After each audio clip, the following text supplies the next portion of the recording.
تذكر يوما كنت تعانق دمعة الفكر. بسم الله الرحمن الرحيم. ويتفكرون في خلق السماوات والأرض.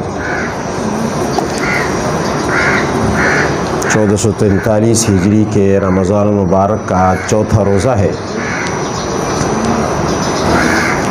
صوفیاء کرام کے ہاں ایک اصطلاح ہے مراقبہ کی، جسے انگلش میں میڈیٹیشن کہتے ہیں۔ مراقبہ کا معنی کیا ہے؟ مراقبہ کا معنی یہ ہے کہ غور و فکر کرنا۔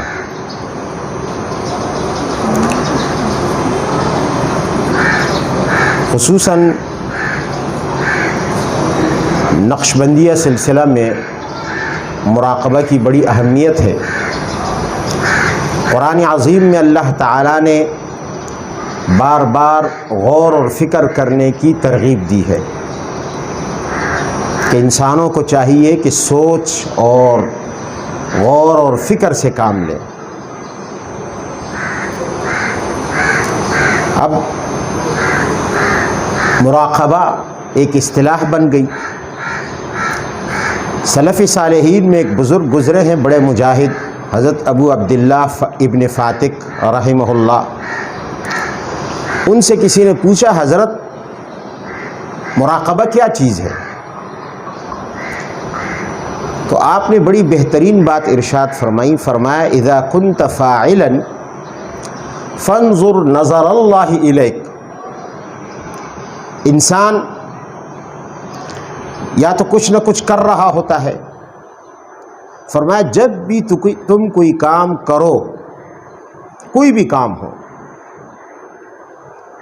چاہے وہ دنیا کا ہو، دین کا ہو، کاروبار کا ہو، گھر کا ہو، بازار کا ہو، دکان کا ہو، کوئی بھی کام ہو جس کو کام کہا جا سکتا ہے، فرمایا جب بھی تم کوئی کام کرو فانظر نظر اللہ الیک، تو تم اپنے ذہن میں، اپنے دھیان میں، بلکہ اپنی آنکھوں کے سامنے یہ چیز لے آؤ کہ اللہ تعالیٰ میرے اس کام کو، اس عمل کو دیکھ رہا ہے۔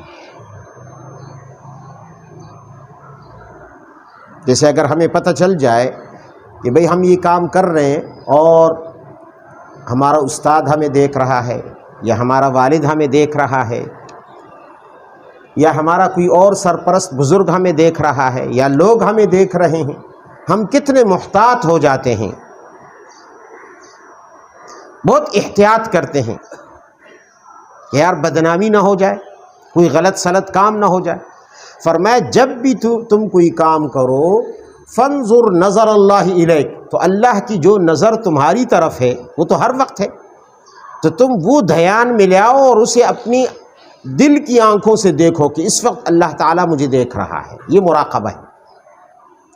فرمایا وَإِذَا كُنْتَ قَائِلًا فَانظُرْ سَمْعَ اللَّهِ إِلَيْكَ، اور جب بھی تم منہ سے کوئی بات نکال رہے ہو، ظاہر انسان کچھ نہ کچھ تو بولتا ہے، اب وہ بولنا عام ہے، چاہے گھر میں ماں باپ کے ساتھ، اولاد کے ساتھ، گھر والوں کے ساتھ بول رہا ہو، بازار میں کسی سے بات کر رہا ہو، دوستوں سے گپ شپ کر رہا ہو، کوئی بھی بات زبان سے نکال رہا ہو، دنیا کی ہو، دین کی ہو، کاروبار کی ہو، کوئی بھی بات ہو، بس منہ سے نکلنے والی جو بھی بات ہو، فرمایا جب بھی وہ بات تم منہ سے نکالو فانظر سمع اللہ الیک، تو تم دیکھو، اس وقت دھیان دو کہ اللہ تعالی نے کان لگا کر میری یہ بات اللہ سننے لگا ہے۔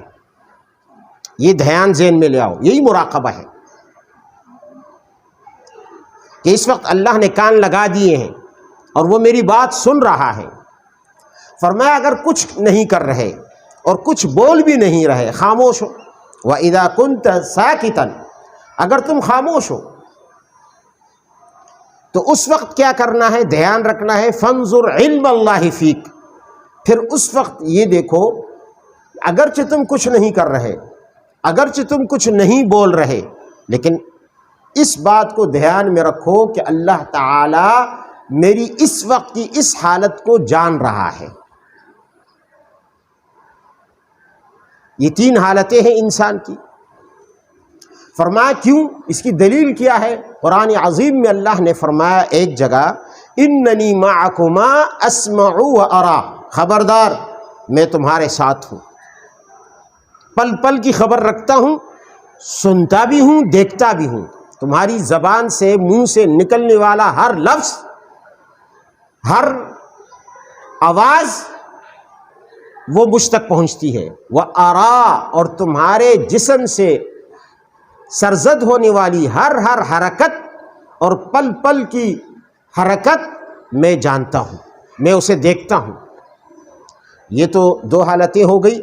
اور تیسری کے لیے جب انسان خاموش ہو تو فرمایا، جب انسان خاموش ہوتا ہے تو اس وقت سوچتا ہے، تو فرمایا وَاعْلَمُوا أَنَّ اللَّهَ يَعْلَمُ مَا فِي أَنفُسِكُمْ فَاحْذَرُوا، پھر خبردار اس وقت تم جان لو کہ اللہ تعالیٰ تمہارے دل میں گزرنے والے ایک ایک خیال کو جانتا ہے، ایک ایک خیال۔ تو اس کا مطلب کیا ہوا کہ جب انسان جاگ رہا ہو اور یہ تین کاموں میں سے کوئی کام کرے گا، یا کوئی کچھ کر رہا ہوگا، یا کچھ بول رہا ہوگا، یا خاموش ہوگا، نہ کچھ کر رہا ہوگا نہ کچھ بول رہا ہوگا، تو ان تینوں حالتوں میں اللہ تعالیٰ کا دھیان رکھنا یہ مراقبہ ہے۔ اور پھر فرمایا حضرت ابو عبداللہ ابن فاتق نے کہ آدمی تین قسم کے ہیں، انسانوں کی تین قسمیں ہیں۔ کون کون سی؟ فرمایا ایک قسم ہے ہالک، ایک قسم ہے فائز، اور ایک قسم ہے مخاطر۔ یہ تین قسمیں ہیں آدمیوں کی۔ ہالک کون ہے؟ من شغل بمعاشہ عن معادہ فہو ہالک۔ فرمایا پہلی قسم ہالک کون ہے؟ جو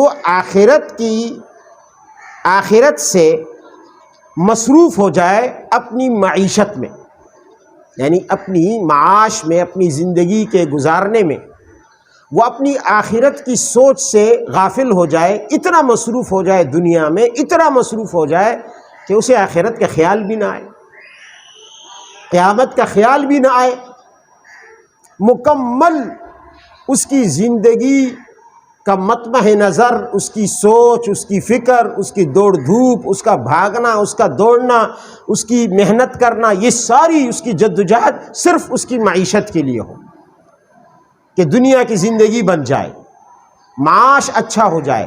فرمایا فہو ہالک، یہ تو برباد ہے، یہ برباد ہو گیا۔ جسے آخرت کی فکر نہیں آ رہی، دنیا کی فکر نے اتنا مشغول کر دیا اسے، فرصت ہی نہیں۔ فرمایا دوسری قسم انسانوں کی کیا ہے؟ وَمَنْ شَغَلَ بِمَعَادِهِ عَنْ مَعَاشِهِ فَهُوَ فَائِزٌ۔ دوسری قسم فائز کی ہے۔ وہ کون ہے؟ فرمایا کہ جو آخرت کی فکر میں اتنے زیادہ ڈوب گئے، ہر وقت ان کو آخرت کی فکر، آخرت کی فکر، آخرت کی فکر، کہ دنیا بنانے اور سنوارنے کی طرف ان کا دھیان ہی نہیں جاتا، خیال ہی نہیں جاتا کہ بھئی مجھے دنیا بھی بنانی ہے، دنیا بھی کمانی ہے، دنیا کی طرف اس کا ذہن ہی نہیں جا رہا۔ فرمایا فہو فائز، یہ سب سے کامیاب انسان ہے، یہ کامیاب ترین آدمی ہے کہ دنیا اس کی نظروں سے نظر انداز ہو گئی، دنیا کی فکر ہی نہیں، بن جائے بن جائے، نہ بنے نہ بنے، پرواہ نہیں، اور آخرت کی فکر اتنی زیادہ اس پر سوار ہو گئی ہے، قبر کی فکر، حشر کی فکر، جہنم کی فکر، حساب کتاب کی فکر، اللہ کے سامنے حاضری کی فکر، کھڑے ہونے کی فکر۔ یہ ان افکار نے، ان سوچوں نے اتنا اس کو مشغول کر دیا، مصروف کر دیا، اتنا اس کو گھیر لیا کہ اسے دنیا کی فکر ذہن میں آ ہی نہیں رہی۔ اور فرمایا ایک تیسرا شخص ہے، یہ تو دو شخص ہو گئے، ایک وہ پہلا برباد، یہ دوسرا کامیاب، اور ایک تیسرا شخص ہے وَمَنِ اشْتَغَلَ بِهِمَا فَهُوَ مُخَاطِرٌ۔ اور ایک شخص وہ ہے جو کبھی دنیا کی سوچتا ہے، اس کے لیے بھی دوڑ دھوپ کرتا ہے، جدوجہد کرتا ہے، کبھی آخرت کی سوچتا ہے، اس کے لیے بھی دوڑ دھوپ کرتا ہے، یعنی دنیا کے لیے بھی فکر مند ہے اور آخرت کے لیے بھی فکر مند ہے، کبھی دنیا اور کبھی آخرت۔ جیسے اکثر مسلمانوں کی یہی حالت ہے کیونکہ قیامت پر تو ایمان رکھتے ہیں نا، لیکن دنیا بھی اس کی بھی فکر کرتے ہیں۔ تو فرمایا یہ ایسا شخص جو دنیا کی بھی فکر کرے اور آخرت کی بھی فکر کرے، معاش کی بھی فکر کرے، معاد کی بھی فکر کرے، فَهُوَ مُخَاطِر، تو یہ مخاطر ہے۔ مخاطر کا مطلب کیا؟ فرمایا مَرَّةً لَهُ وَمَرَّةً عَلَيْهِ، کبھی ہاتھ کچھ آ جائے گا اور کبھی وبال ہی وبال ہوگا، کبھی نقصان ہوگا کبھی فائدہ ہوگا، کبھی کچھ آ گیا ہاتھ کبھی سراسر نقصان۔ اس لیے کہ دنیا کی فکر جب غالب ہوگی تو آخرت کی طرف سے غفلت ہوگی، تو آخرت کا نقصان ہے، اور اگر آخرت کی فکر غالب ہوگی، سوچ غالب ہوگی، تو دنیا کی طرف سے بے توجہی ہوگی تو دنیا کا نقصان ہوگا، تو کبھی فائدہ ہوگا کبھی نقصان ہوگا۔ فَهُوَ مُخَاطِر، یہ خطرے میں ہے، ایسا شخص ہر وقت خطرے میں ہے۔ جیسے ایک انسان چھت کے بالکل کنارے پر ہو، چھجے کے کنارے پر ہو، اور اس کنارے پر جو ہے وہ کسی بھی وقت وہ بچ بھی سکتا ہے اور گر بھی سکتا ہے، دونوں خطرے ہیں۔ اللہ تعالی ہمیں غور و فکر کی عادت اپنانے کی توفیق عطا فرمائے۔ وآخر دعوانا الحمدللہ رب العالمین۔